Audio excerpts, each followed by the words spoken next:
Hello, welcome to another episode of Forgotten Cemeteries of the Pacific Northwest. Today is our first part 2 series of a cemetery. Actually, we're at Hill Cemetery, which is located in Gaston, Oregon, Washington County. One of the great cemeteries relatively unknown in Oregon with a ton of history, and I believe I said that in my first visit. Shoot, I think that was like 3 years ago or something like that. Alternative names of the cemetery include East Gaston, Almaran Hill, The Hill, and Wapato. So let's go meet some of the local residents, new and old, and hear their story. Alright, I have to say this view is one of the most beautiful I've ever seen in my cemetery travels. So I recommend this one in the spring, summer. It's got a nice view, not on a 30-degree day in February. It's really cold. Hill Cemetery, one of Oregon's older cemeteries per the Oregon Burial Site Guide, and it started in 1850, and it's a pretty big one. Oregon Burial Site Guide reports 500 to 2,000 burials. We last visited this cemetery long ago on a sunny day where this couple was here, and their dog, I swear like I was on that scene from Turner and Hooch. If you ever seen that 80s movie, the dog made a beeline for me when I remember, and it turned out to be like super sweet. It was one of the weirdest things. Wonder where that couple is today. Anywho, I feel like my presentation and editing skills have drastically improved. Speaking of that, I watch my very first videos and I sort of cringe a little bit, but it's been a fun experience making this YouTube channel, so thanks for watching. However, I was quite impressed with my research back then, so today we'll have some old stuff, we'll have some new stuff, discover some new stories. Some things may be a bit repetitive, but I'm hoping to do a bit more justice for this amazing cemetery with a lot of rich history. And sadly, a lot of information on Hill Cemetery or articles are paywalled, but not here, baby. You get 100% American free content, pending YouTube's war on YouTubers I'm seeing lately. The cemetery, for my research, had a really rough history. I guess during the early 1900s, a wildfire hit this area pretty hard and wiped out some of the old wooden markers here. And Gaston did indeed buy their own fire hose cart to fight fires back in 1900.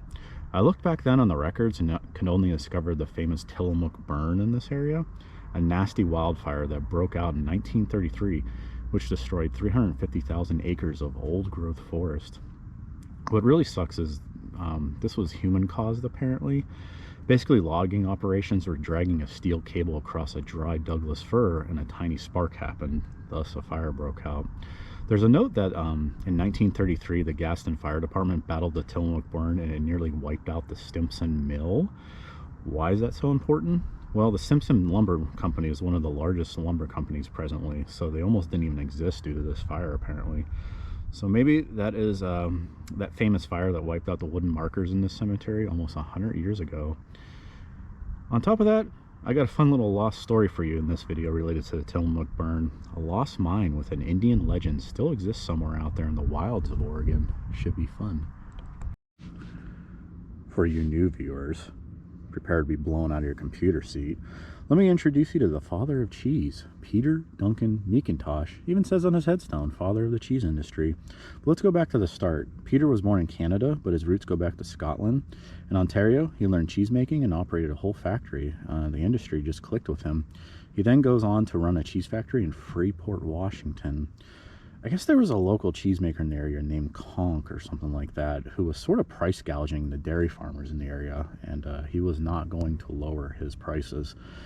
So the farmers band together and they said, hey, this guy McIntosh seems kind of cool. Let's hire him to run a cheese factory. Long and behold, McIntosh's cheese was top notch, second only to Canada. However, a big flood hit the area in 1894, screwing up everything. But down here in Oregon, our livestock are the best around, apparently. Our cows are legendary, producing milk at a rapid rate. However, the cheese in Oregon was sort of garbage from what I was reading. I guess it had a nasty taste too. They were like, this cheese sucks. So two men say, there's this guy up north named McIntosh. He's supposed to be like the Jedi Knight of cheese making. They indeed entice McIntosh to come down to their area, and the industry blows up, and most of us Oregonians recognize Tillamook cheese, who till this day use McIntosh's methods for cheese making. Peter spent his final days right here in Gaston, Oregon, hitting the afterlife in 1940. One of those unsung heroes in the Oregon industry, but now you know the father of cheese industry story. Tell your friends. Alright, I think I found the headstone of Samuel Laughlin. There's a lot of buildup on the headstones around here today. This winter weather sucks. This last name we've seen quite a bit in our travels, Laughlin. Pretty popular name in this area and Yamhill County. I believe I read Samuel was the oldest of children born and raised in South Carolina. His family would move to Kentucky in 1801 though. Samuel, however, breaks away and travels to St. Louis. It sounds like the land he was offered at first was like crap, and then he bought another chunk of land, but it was apparently washed out, allegedly. So not a lot of luck there. In 1847, he decided to come to Oregon, led by a guy named Joseph Magone, who apparently was one of the better Oregon Trail train drivers, top notch. And this particular wagon train was one of the first on the trail in 1847. A little bit about this Major Joseph William Magone guy. What a life he led. He was born in New York in 1821, decided to move to West Virginia in 1843, and then led a wagon train to Oregon in 1847. He would join the 1849 gold rush in California. There's a listing he also fought in the Indian War of the Pacific Slope. I didn't know much about that war, but he was a major rank during that time. In 1889, I guess the guy was hunting and his foot freezes. He saw a panther and got excited, but apparently didn't notice he was being exposed to severe frostbite. I'm guessing that he may have seen a cougar instead of a panther. I'm not sure on that. I'm unsure if panthers were ever in Oregon. Maybe they're just interchangeable names. Who knows? In 1893, he decided he wanted to go to the World's Fair in Chicago. Problem is he lives in Canyon City, Oregon during this time. It's 29 hours by car to travel from Canyon City to Chicago, to give you an idea. But this guy goes, I'll just walk there, and walks 20 miles a day. This is all at the age of 72 years old, so no complaining next time you got to take the stairs. Apologies if it's dark. I hope you can read the headstone, but up ahead is Alvarez Madison. He's an 1854 arrival into Oregon, and apparently was known as one of the greatest hunters of his day. Write-up mentions he had quite the eventful life with some epic stories. However, I couldn't find them, and sadly, they're most likely all gone. Would have liked to hear him so I can share them with you. His donation land claim was where the town of Gaston now sits as well. The behemoth in front of you is the Stott family's memorial. More specifically focused on Sarah Stott, the oldest birth year in the cemetery, 1788, and from Kentucky. Not much information on her, literally nothing. However, I did find the Stotts were 1850 arrivals into Oregon based on my cheat sheet. No Sarah on that list though, so not sure if she was part of that crew, but it shows them settling in Washington County. Alright, hopefully the angle's fine. Now I know why they call it Hill Cemetery. Up ahead is Azariah Soule, who was born in Chenango, New York, a town known for absolutely nothing. However, Azariah was part of the 1st Michigan Engineers and Mechanics. Engineering regiments were often overlooked for their contributions to the Civil War. Pretty important role though, in that they destroyed enemy communication lines, railroads, and bridges. In addition, their repair skills were often put to the test on the battlefield. This one's always been a bit of a confusing story. We're here to see William Barney Gilpin. His headstone shows 3rd U.S. Voluntary Infantry, but another source states that he was indeed a Confederate soldier riding in the Confederate 5th Kentucky Cavalry. The more I looked into it, just the more confusing the whole story got. I read that his father, Adair D. Gilpin, was arrested at one time and accused of being a spy. I did notice the write-up said during that time, William was riding with the CSA. So maybe William switched sides at one time. I don't know if he was an undercover agent. I honestly don't know. The whole thing was confusing. The Secretary of War ordered his father to be released at one time, though, so this got national news. If he did indeed serve with the CSA unit, it looks like they were short-lived, with many of their members being caught at Buffington Island during the Battle of Buffington Island. Apparently, this was the only war fought during the Civil War in Ohio. Checking the Civil War roster, I find 2 William B. Gilpins, one in the 3rd U.S. Volunteers Union and the other in the 5th Kentucky Confederate. So it's a bit all over the place, but an interesting find. This one was a bit difficult to track down. It's right next to the road if you ever come out here. Samuel Parrish Kelly, born in Dutchess County, New York, and a Civil War veteran, but not just any Civil War veteran. He served in the 66th Illinois Volunteer Infantry, aka the Western Sharpshooters. Hence the name. These guys were a bit of a specialized unit for the Union, made up of multiple states of the best shooting wise. And during the Civil War, They made this one guy named Horace Dimmick famous because he came through the Union when they put in a massive order of rifles. His particular rifle was highly accurate, and the 66 Illinois was full of elite sharpshooters, so he was the guy for the job. And here is Samuel Swan Lennox. Now, if you watch my boring videos, you'll learn that David Lennox Sr. was a famous Oregon pioneer and captain of the first wagon train that crossed the Rocky Mountains in 1843. David was Samuel's father, and as said, this cemetery has a rich 1800s Oregon history and roots. And our final story is of the lost Tillamook mine. I came across this lost legend during my research with Gaston and Tillamook County. Part of my channel is not only to bring 1800 history all and cemetery stuff, but we come across these little interesting long lost stories. From what I read, the Tillamook burn was a series of forest fires that took place and burned 350,000 acres of forest. Back then, it was also rumored that the Native Americans had a gold supply somewhere in the Tillamook burn coast range. Apparently, this was common knowledge among the Oregon settlers as well. Native Americans would often visit Gill City or Forest Grove with gold nuggets in hand. Often they would be sort of hounded to pay overdue bills too. What those bills were, I don't know. But the Indians would be like, "Be right back." And they'd disappear into the hills of the Oregon forest and come back with gold nuggets in hand. Ooh. White settlers would often try to follow them, but they were sort of obvious, so the natives would purposely lead them astray so they wouldn't give up the secret of the mine. However, there's a story of a Native American and his son coming from the mine and getting brutally murdered, leading to the belief that the natives, thinking this mine was cursed, so it made them like really hesitant to go back to the mine. So fast forward a little bit, a Native American woman in the Tillamook Bay Area becomes very ill. However, she was cared for by a white woman. Coincidentally, the father and son who were murdered coming from the mine, the story made it sound like she was related to him, like that was her husband and son that was murdered, and she actually knew the location of the mine. Story goes, the Native woman had no wealth, but she asked her nephew to go to the mine to fetch some gold for the white woman for taking care of her, sort of a reward for, hey, thanks.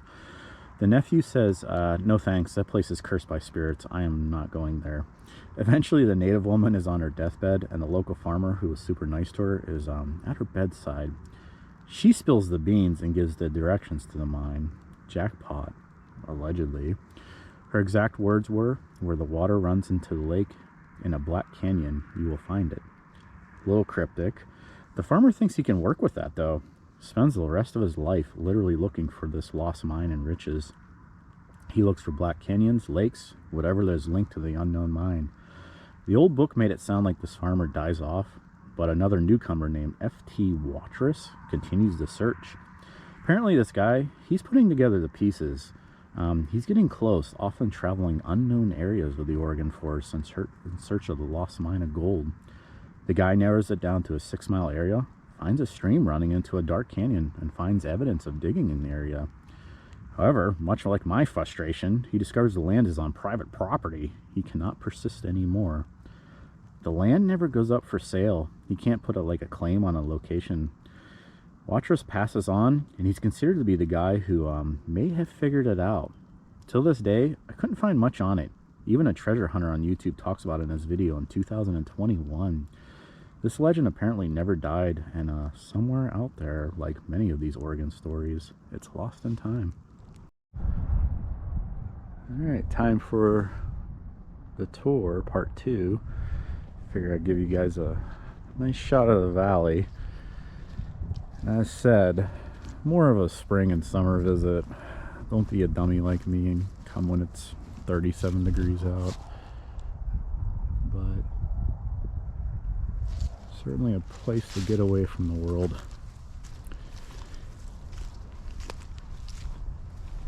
There's some new burials here. More of the eastern end of the cemetery. But not much has changed.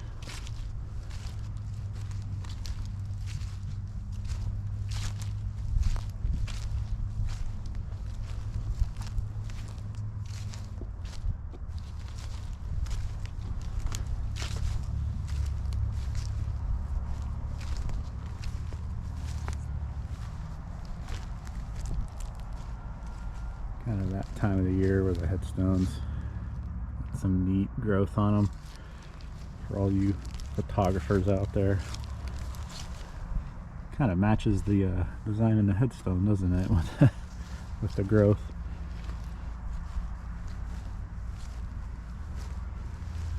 What the heck is this stuff? It's weird orangish moss.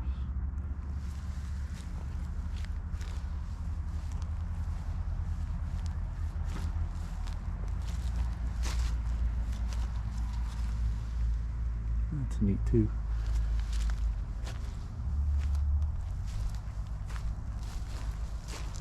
And the famous hills, which we covered last video.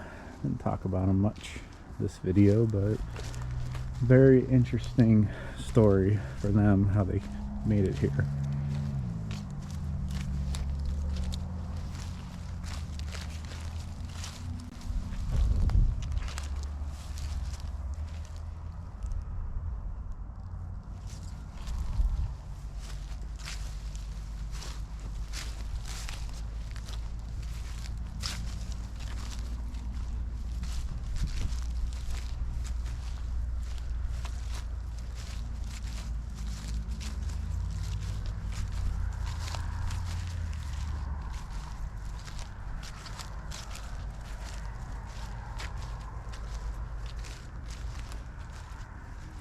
Back then we came across this cool Woodman of the World marker. Always fun to see those.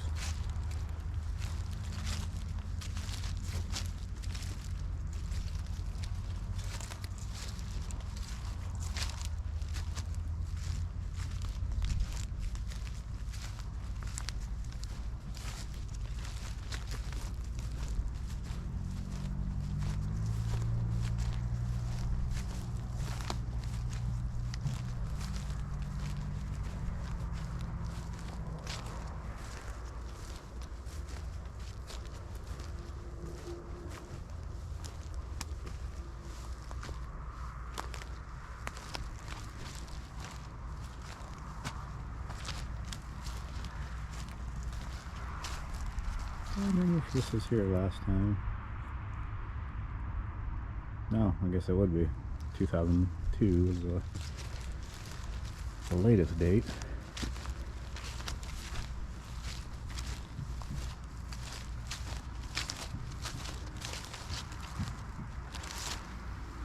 Looks like a Civil War vet, huh? Yeah. Headstone's being swallowed by the earth.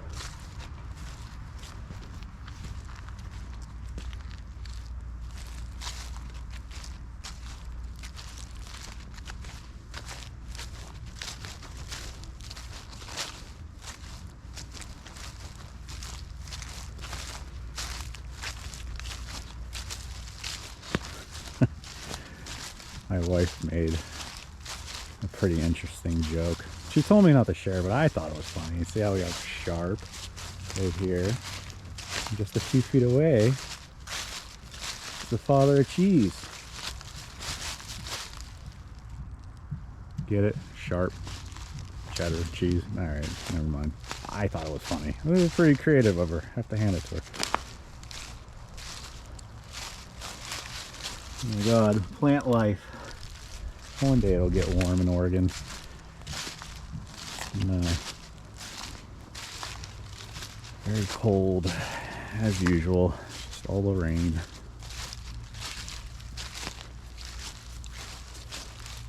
And the man accused of being a spy, A.D. Gilpin, with his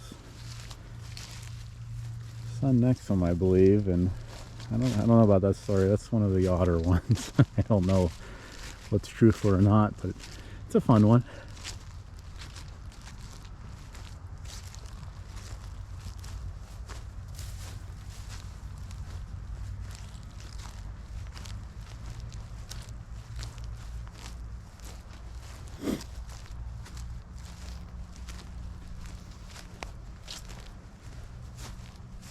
I think there's a wooden marker down here, yeah.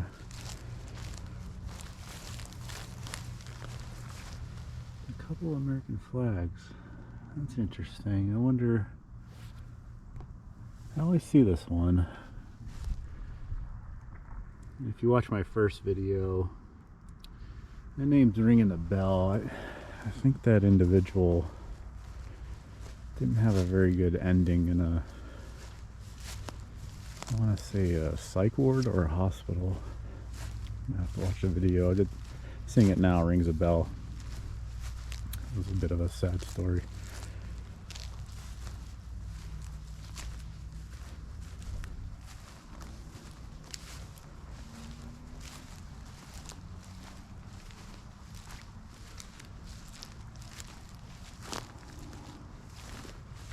But I hope you enjoyed a second visit to this cemetery. If you'd like to see other ones from the past, feel free to comment below. Go see how they're doing, see if I can find any new stories. Always fun to come back. Anyways, thanks for watching. Hope you're having a good one. If you have any other recommendations for cemeteries to visit in Oregon, feel free to pipe up below as always. Spring's almost here. Miss the sun a lot. Have a good one. Thanks for watching.